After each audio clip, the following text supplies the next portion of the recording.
मैंने सुना है कि उत्तराखंड गवर्नमेंट ने इनाम रखा है कि अगर कोई भी सबूत दे कि जिस आदमी ने एंजल चाकमा को मारा है, वो जहाँ भी छिपा हो उसको 25,000 रुपए मिलेगा।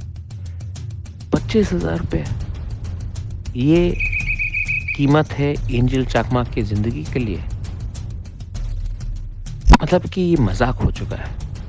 और अगर एक सरकार, एक राज्य का सरकार 25,000 रुपए का इनाम रख सकता है, तो आज मैं प्रद्योत विक्रम माणिक्य बोलता हूँ कि मैं 10 लाख रुपए दूँगा, अगर कोई भी सबूत दे कि जिसने एंजल चाकमा को मारा, वो कहाँ छिपा हुआ है। उसके खिलाफ अगर आप कुछ बोलेंगे, तो मैं 10 लाख रुपए दूँगा। Please don't make fun of our people.